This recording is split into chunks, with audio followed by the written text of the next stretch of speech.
Arthur Meets the President by Mark Brown, and read to you today by Gammy. Listen carefully, class, said Mr. Ratburn. This is a national contest, so do your best work. I love contests, said Muffy. What do I win? The winner visits the White House in Washington, said Mr. Ratburn.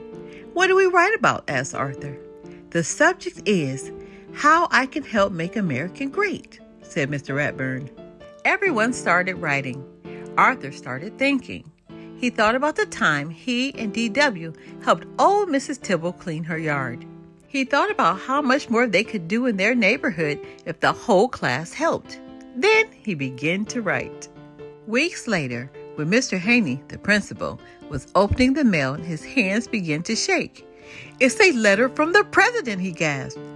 Miss Tingle, the secretary, fainted. Prunella, who was in the office with a stomach ache, suddenly got better. Open it, she shouted. Attention everyone. The President of the United States has written to announce the winner of the How I Can Help Make America Great contest.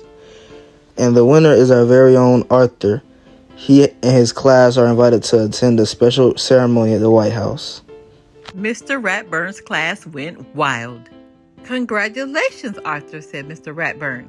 You'll have to work hard to memorize your paper so you can recite it to the president next Wednesday. Memorize? Recite? Asked Arthur. Of course, said Mr. Ratburn. We'll all be there cheering you on. You're on TV, screamed D.W. when Arthur got home. Listen. He will recite his winning essay to the president and all of America, the announcer was saying. I feel sick, said Arthur. Not as sick as you'll feel when you're giving your speech, said D.W. There's so much to do before we leave, said Mother. Arthur, you'll need a new suit.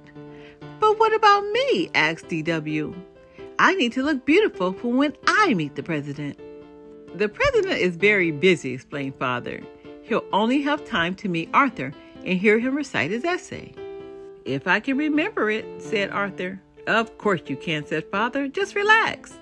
Pretend I'm the president and practice right now. The thought of sitting next to the president made Arthur's mind go blank. He said. Uh-oh, said D.W. Monday at school, everyone was busy planning the trip. Oh boy, no homework for 3 days, said Francine. Not quite, said Mr. Ratburn. Everyone groaned. Each of you will have to do a report, he explained. As we tour Washington on Wednesday, you will be our guides. So get to work. I'll see you at the airport tomorrow morning. Arthur tried to study his speech on the plane. Don't forget to mention me to the president for the Teacher of the Year award, Mr. Ratburn reminded him. Aren't you excited? Asked Buster. I'm too nervous to be excited, said Arthur. You need help, said D.W. I'll make the speech for you. I have a lot of ideas about how to run our country. That night at the hotel, Arthur was too worried to sleep. What in the world are you doing? Asked Father. What if I forget my speech and the president laughs at me? Arthur asked. The president would never laugh at you, said Father. Why don't you write your speech on note cards and keep them in your pocket, he suggested, just in case. What a great idea, said Arthur. He felt much better. Now try not to worry and go to sleep, said Mother. The next morning, everyone met in front of Jefferson Memorial. Arthur, you look so handsome, said Francine. Ready to meet the president, said Mr. Ratburn. I guess, said Arthur. He reached into his pocket to make sure the note cards were there. Time for your reports, called Mr. Ratburn. Only 1 more hour until we're due at the White House. Our first stop is the Washington Monument.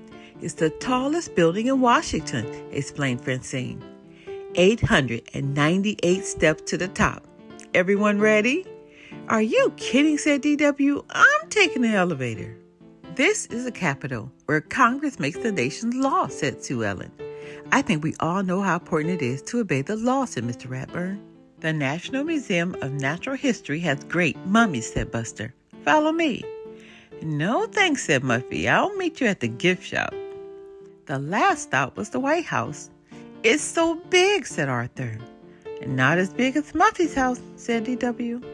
The White House has 132 rooms, said the brain. Every president except George Washington has lived here. It has a barbershop, clinic, indoor pool, theater, gym, and its own library. And the president's office has fancy gold curtains, just like the ones in our living room, said Muffy. Excuse me, said the president's secretary. The president is arriving. Please follow me to the rose garden. Arthur gulped. It was almost time. He took out his note cards. Suddenly, a strong wind blew the garden. Here comes the president, squealed Muffy. My speech, gasped Arthur. Relax, said Mr. Ratburn. You'll be fine. D.W. wasn't so sure, but she had a plan. Arthur had never seen so many important-looking people. Good afternoon, Mr. President, he began. When I think about what I can do to make America great, Arthur began to feel very warm. His knees began to shake. His mind went blank. This is the worst day of my life, he thought. Suddenly, Buster giggled. Soon, everyone else joined in. Even the president was laughing. Arthur turned bright red. And when Arthur saw what they were laughing at, he laughed too. Now Arthur felt much better. He recited his whole speech without forgetting a single word. And in conclusion, he said, we can all help make America great by helping others. Good, said D.W. Then help me down. The end. We have so much more to learn. Be blessed.